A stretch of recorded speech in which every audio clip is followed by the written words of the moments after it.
A legend under fire. Saqib homes at attacked. Petrol bomb thrown at Saqib's home. বিশ্ব গণমাধ্যমে এভাবেই শিরোনামে সাকিব আল হাসান। এক একটা নিউজ স্ক্রল করতে করতেই আপনার মনে হবে নায়ক যখন খলনায়ক। হ্যাঁ, টাইগার সুপারস্টার সাকিব আল হাসান তো এখন খলনায়কই। রাজনীতির পলিটিক্সে পড়ে সাকিবের যে এখন জাত গেল দশা। পেট্রোল বোমের শব্দ, ইট পাটকেলের আঘাত আর বাড়ির প্রত্যেকটা কাঁচ ভাঙার আওয়াজ যে বাজছে সাকিবের কানে। কিন্তু হায়, বিতর্ক আর সাকিব যে একেবারে সমান্তরালে।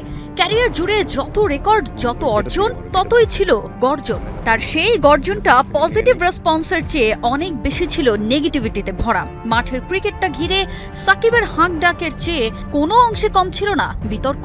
ব্যাট হাতে সময়টা ক্লকওয়াইজ ঘুরলেও এখন সাকিবের ঘড়িটা পুরোপুরি অ্যান্টি ক্লকওয়াইজ।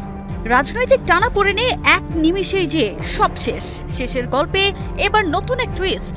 ওই এক পলিটিক্সের বলি হলেন মিস্টার 75, যেন সাকিব আন্ডার দ্য ফায়ার। দেশ ছেড়েছেন সেই কবেই, মাগুরার নিবাসও এখন ফুরোবার পথে।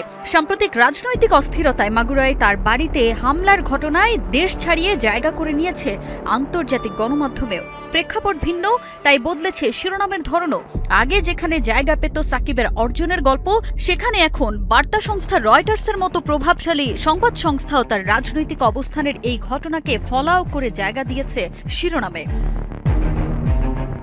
কিন্তু একজন ক্রিকেটারের এমন রাজনৈতিক অবস্থান কিংবা সেই প্রতিক্রিয়ায় এমন ভাঙচুর কতটা যৌক্তিক, সে প্রশ্ন তো আর উড়িয়ে দেয়া যায় না। হামলার ঘটনার পর সেখানে নিরাপত্তা বাড়ানো হলেও স্থানীয়দের মধ্যে এখনও বিরাজ করছে আতঙ্ক। অভিযুক্তদের আইনের আওতায় আনার আশ্বাস প্রশাসনের। ইতিমধ্যে জেনে গেছেন যে গত রাত প্রায় আনুমানিক 9 ঘটিকার সময় হঠাৎ করে একটা ফোন আসলে সাকিব আল হাসানের বিষয়ে কেউ আক্রমণ করছে। তার পেটকেনের আমরা ওখানে আমাদের একটা টহল পার্টি ছিল কেশবপুর মোড়ে তাৎক্ষণিকভাবে সেখানে উপস্থিত হয়ে দেখতে পাই যে কিছু দুষ্কৃতকারীরা একটা তার মেন গেটে একটা কিরোসিন বা ডিজেল কিছু জাতীয় তেল দিয়ে আগুন ধরাই দিয়েছে। এই বিষয়টা নিয়ে আমাদের নজরদারি অব্যাহত আছে এবং দুষ্কৃতী যেই হোক না কেন আমরা আইনের আওতায় আনা হবে। একজন সাকিব পুরো বাংলাদেশের গর্ব।